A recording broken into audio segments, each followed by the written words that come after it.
볼트 EV 시승을 한번 해보도록 하겠습니다.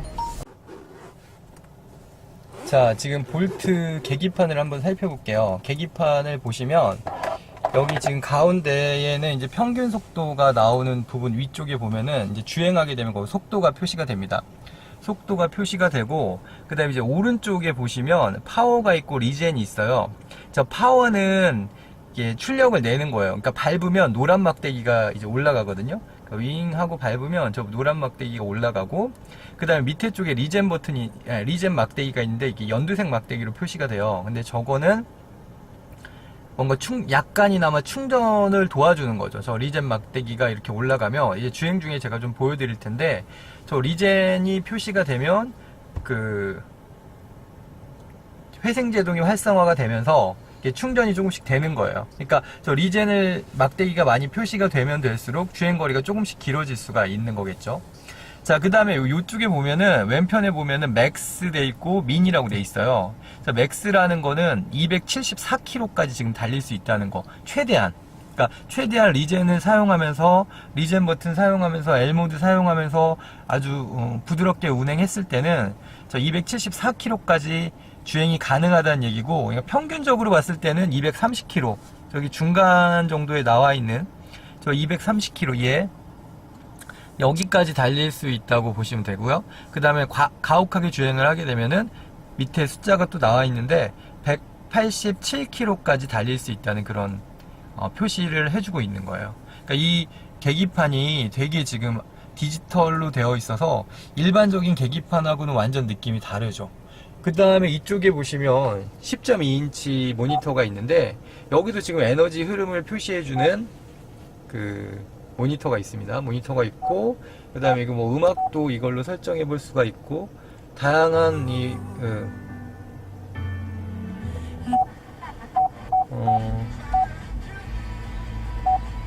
오디오 버튼을 통해서 음악도 들을 수 있고, 이거 다 디지털로 지금 되어 있어요. 물론 여기 이쪽에 이제 뭐 버튼을 보면은 이렇게 아날로그 형식으로 에어컨이랑 이런 것도 되어 있긴 한데, 이쪽을 통해서 많은 것들을 통제할 수가 있습니다. 지금 뒷자리로 와봤는데요. 뒷자리도 상당히 넓습니다. 지금 앞쪽에 보면은 주먹 뭐 두세 개 들어갈 정도, 지금 운전자 시트에 운전 체형에 맞게 해놨는데도 불구하고 이가 굉장히 넓고요. 여기 굉장히 넓고, 또 이 천장도 되게 넓습니다. 천장도 넓고, 이게 아무래도 좀 높은 스타일이다 보니까 전체적으로 공간은 되게 큰 편이에요. 그래서 이 뒷자리는 훌륭하다. 이 정도 사이즈에 이 정도 공간이라면 실용적으로 이용하는 데는 전혀 부족함이 없는 수준이라고 볼 수 있습니다.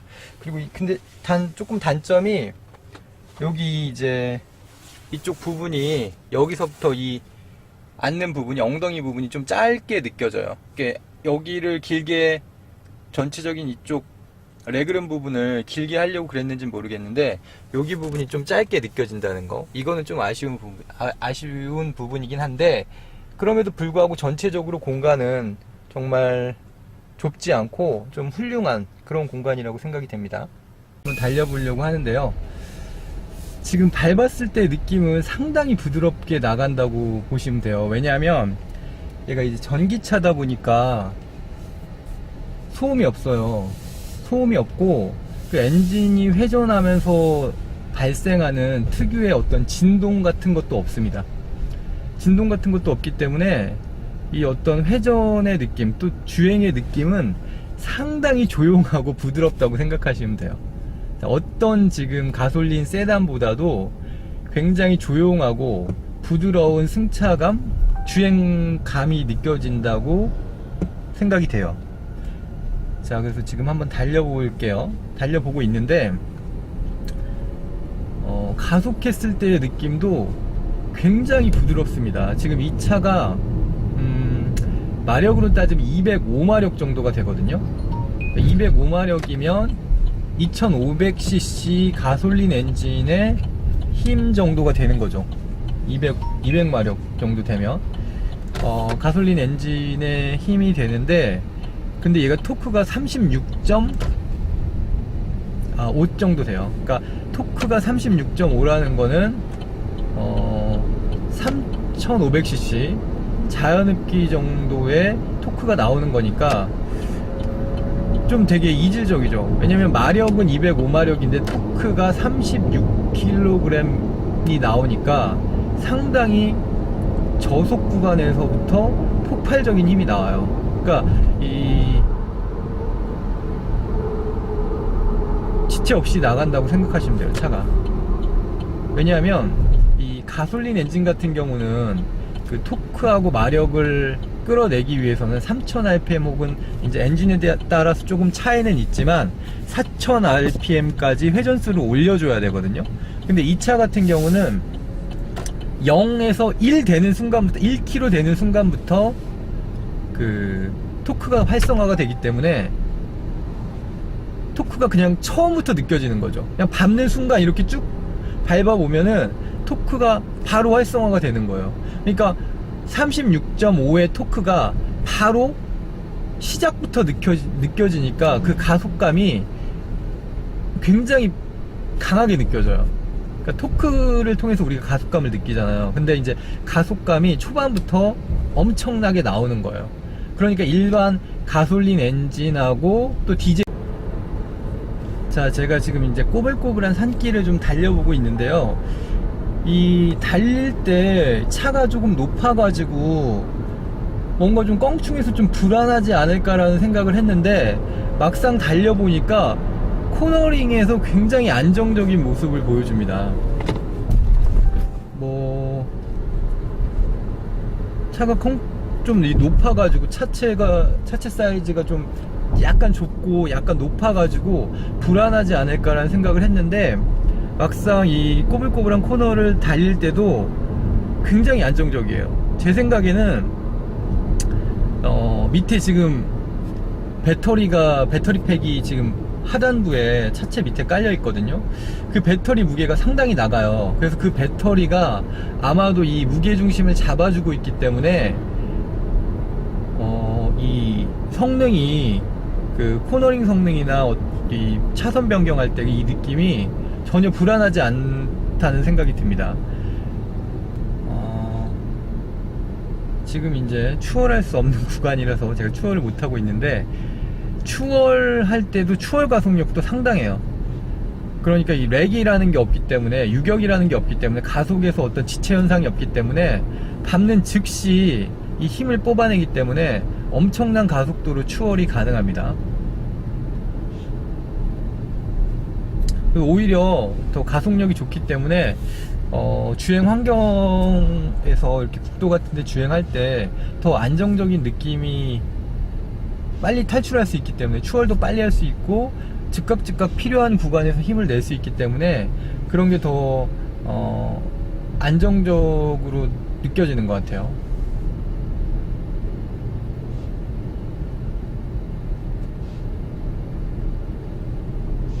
자, 그래서 이 힘도 전혀 부족하지가 않고 뭐 3000cc 정도의 그런 힘이 느껴지고, 그리고 가솔린으로 따지자면 그 정도 힘이 느껴지는 것 같고요. 그리고 코너링에서의 느낌도 전혀 부족하지가 않습니다. 이 차가 외형에서 봤을 때 조금 높아가지고 높은 해치백 스타일이라서 뭔가 좀 불안하지 않을까, 좀 격하게 몰면 불안하지 않을까 이런 생각을 했는데 전혀 그런 느낌이 없고요. 그냥 되게 안정적이에요. 그냥 바닥에 딱 누르고 간다는 느낌? 그리고 무게가 1600kg인데 그런 무게도 별로 느껴지지가 않습니다.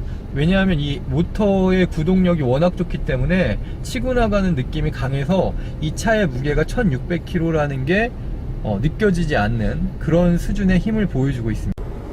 이제 달리게 되면은 여기 파워 버튼에서 노란색 이제 막대기가 막 올라가요. 노란색 막대기가 올라가면은 뭐 11W, 그리고 이제 엑셀레이터를 지금 떼게 되면은 저게 리젠 버튼이 리젠 그 표시가 활성화가 되거든요.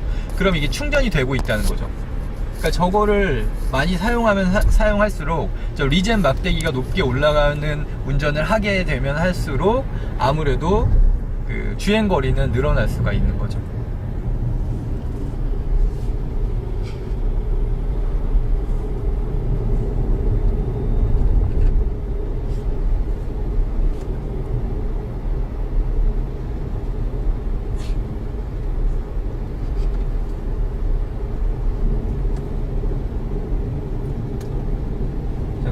이게 배터리가 지금 60kW 아워의 배터리가 들어가 있어요. 그래서 그 기존의 배터리보다 성능이 거의 뭐 2배 정도, 기존 자동차들에 들어가는 배터리에 비해서 성능이 2배 정도 늘어났다고 보시면 되거든요. 그러니까 주행거리가 거의 400km 정도까지 늘어난 상황이에요. 그래서 배터리 효율 면에서도 부족한, 이 400km 정도라면 제가 서울시청에서 부산시청까지 내비게이션으로 찍어보니까 395km 정도 나오더라고요. 근데 400km 정도, 이게 지금 380km 정도 되거든요. 그러니까 그 정도를 한 번 충전해서 갈 수 있는 거리니까, 물론 좀 불안하긴 하겠지만 중간에 한번 충전한다고 치더라도 굉장히 긴 주행거리가 된 거죠. 긴 주행거리이기 때문에 장거리를 간다고 하더라도 웬만한 거리는 크게 불안함 없이 갈 수 있는 그런 수준이라고 보시면 되겠습니다. 자, 그리고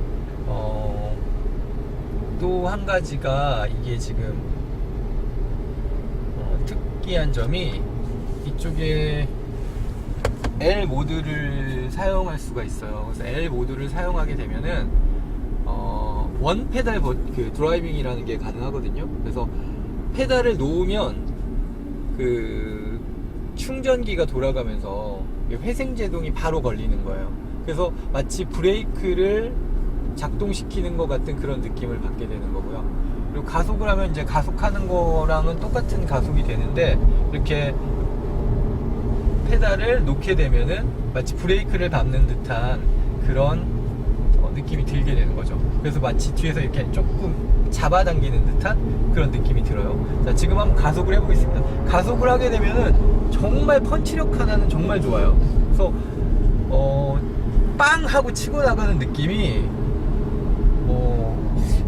조금도 부족함이 없는 수준인 것 같아요. 자, 그래서 굉장히 폭발력 있게 치고 나갑니다. 거기다가 또 소음이 없기 때문에 좀 이렇게 어떤 불안한 느낌이 상대적으로 적어요. 불안한 느낌이 적기 때문에 가속을 좀 조장한다고 할까요? 그러니까 조용히 빨리 가속하게 되는 거죠. 그 가속감이 그렇게 크게 와닿진 않지만 실제 속도계를 보면은 상당히 높은 수준의 속도에 도달해 있게 되는 겁니다.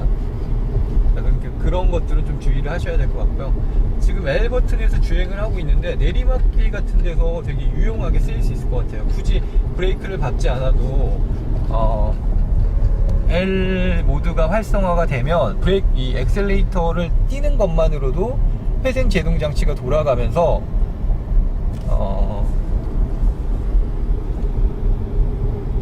브레이크를 밟는 것과 같은 그런 역할을 해주고 있습니다. 자, 가속을 한번 제가 살려서 최대한 가속을 한번 해보도록 하겠습니다.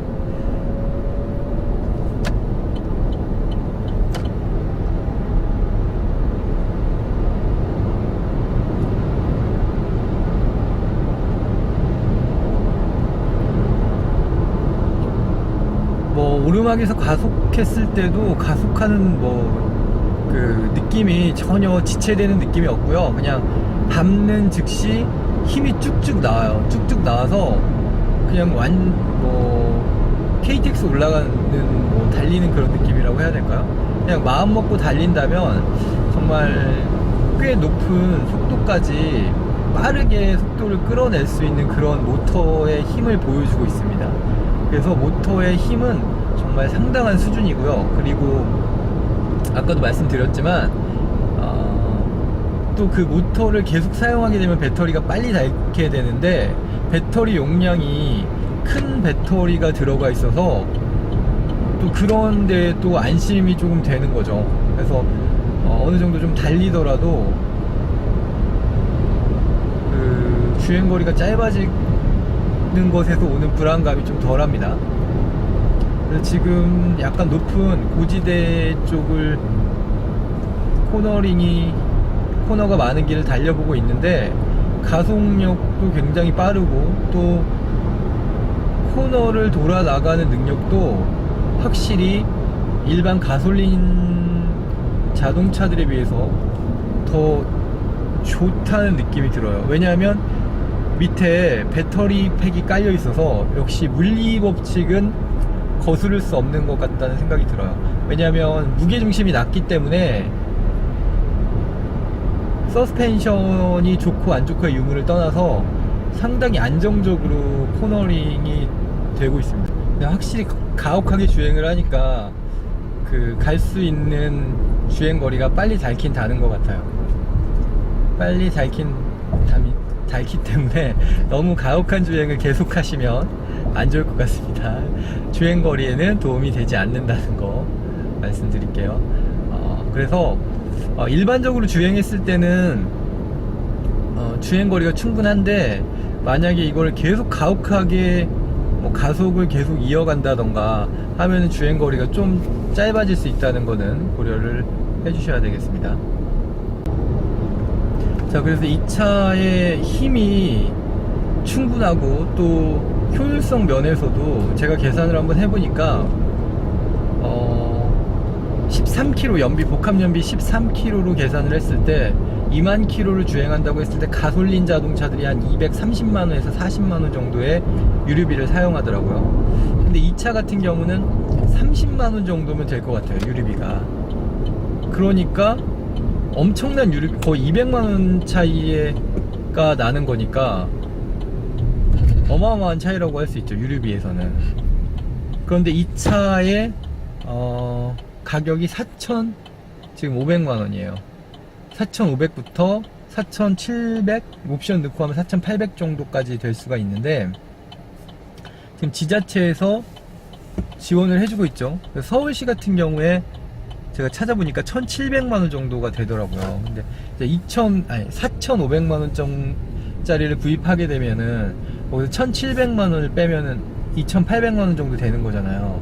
그러니까 2,800만원의 값어치는 충분히 하고도 남는다. 충분히 그 값어치는 훨씬 뛰어넘는 자동차인 것 같아요.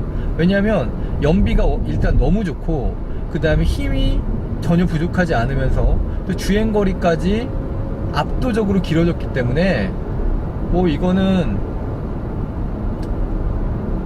주행거리가 많고 많이 자동차를 운행해야 되는 분들에게는 굉장히 유용하고, 근데 단 이게 힘이 너무 강력하기 때문에 갑작스럽게 가속 페달을 세게 밟으면 토크 스티어가 발생해서 좀 위험한 상황에 놓일 수도 있습니다. 그래서 그런 것들은 좀 운전하시면서 익숙해지시면서 주의해 주시면 좋을 것 같아요. 예전에는 이제 왜 우리가 전기차를 사야 되나 이런 질문을 했었잖아. 자, 그런데 이제는 이 이런 전기차가 많아지면 곧 몇 년 안에 왜 우리가 가솔린 자동차나 디젤 자동차를 사야 되나 이런 질문을 거꾸로 해야 되는 상황이 이제 거의 온 것 같아. 그래서 모든 상황에, 모든 면에서 이 전기 자동차가 지금 잠깐 타보긴 했지만 가솔린 자동차에 비해서 부족한 점이 단 한 가지도 없는 것 같아. 효율적인 면이나 실용적인 면, 효율적인 면, 또 어떤 파워적인 면에서 그 가솔린 자동차가 이 차를 능가할 수 있는 부분은 단 한 가지도 없다는 생각이 들어. 너무 속단하는 건가? 하여튼 그렇긴 한데, 굉장히 여러가지 면에서, 그만큼 여러가지 면에서 이 차가 뛰어난 능력을 지금 보여주고 있다는 거. 향후에 이제 볼트를 능가하는 수준의 전기 자동차가 나온다면 이제 3세대 정도 되겠죠. 이게 2세대 정도로 보고 있으니까 3세대 전기차들이 이제 많아진다면 그때는 아마 가솔린이나 디젤 내연기관들이 설 자리가 없어지지 않을까 이런 생각이 듭니다. 그래서 오늘 좀 잠깐 시승을 한번 해봤는데요, 볼트를. 여러가지 면에서 주행 성능이나 전체적인 면에서는 실용적으로 우리가 일상에서 이용하기에 전혀 부족함이 없는 수준이라고 말씀드릴 수가 있을 것 같아요.